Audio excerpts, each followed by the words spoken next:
you know, another thing that in adaptations, this is the Bluest Eye is part of both theaters, both Hartford Stage's and Long Wharf Theater's school series, which means that there are going to be high school students, maybe even some junior high school students from across the state coming to see this show.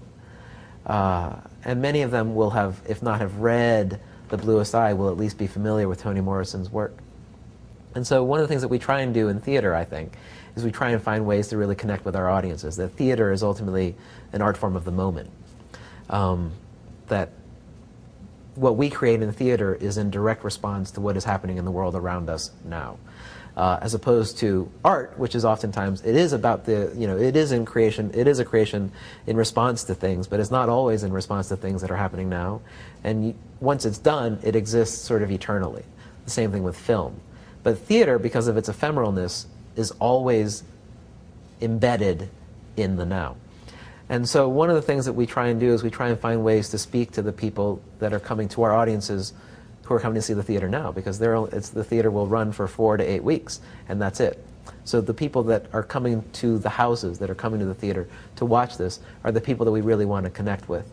And knowing actually that there are these students, these high school students coming along, early on I was trying to find a way that we could really connect with those kids. And so this actually brings me back to what I was describing earlier about in the book, this final passage in the book, which is this description of Piccola as a bird. And so I had been, I think it was like really late one night. It was like 4 in the morning, and I wasn't sleeping. I was in the middle of a bout with insomnia, and I was sitting down, I was rereading the book, and I got to the end of the book, and I got to that passage describing Piccola as a bird. And right around that time, I was doing some research on the internet, and I came across a video of a woman krumping. Now, some of our more contemporary, or some of the younger audiences watching this might actually know what krumping is. And you may even be familiar with a documentary called Rise, which is a documentary about krumping and clowning. But krumping is essentially, it's a dance form. It's a dance form that's developed out of South Central LA, really in response to the gang violence that was happening there.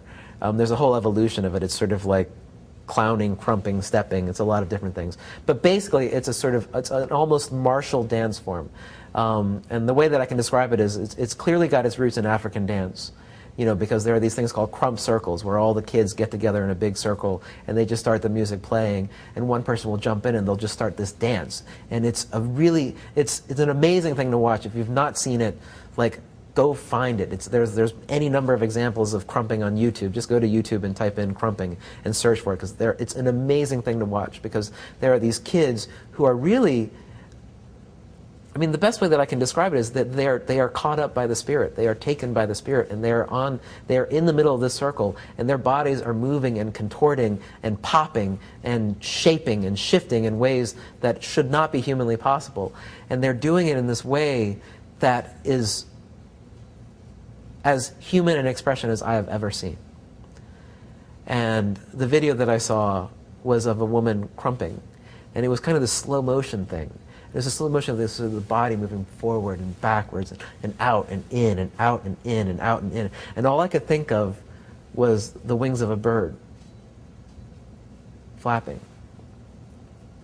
And so I was like, oh, eureka moment. This is the light bulb moment. I was like, okay, what we should do is we should bring krumping into the play, because all these kids are going to know what krumping is. Their parents are not going to have a clue what it is, but their parents are going to be like, cool, I see something now that my kids are into, and the kids are going to totally get the krumping. And the krumping is not, I mean, you're not going to come to the show and hear like hip-hop music or rap. You're not going to hear any of that. What you're going to see, though, is physical expressions that, if you know what krumping is, you'll recognize it for what it is.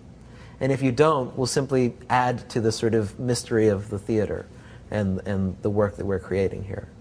And that's very exciting to me, to sort of find those bridges. Like when we can find those bridges, that allows us to connect not only Toni Morrison's lyricism, but Lorain, Ohio of 1941 and the African American experience of Lorain, Ohio in 1941 with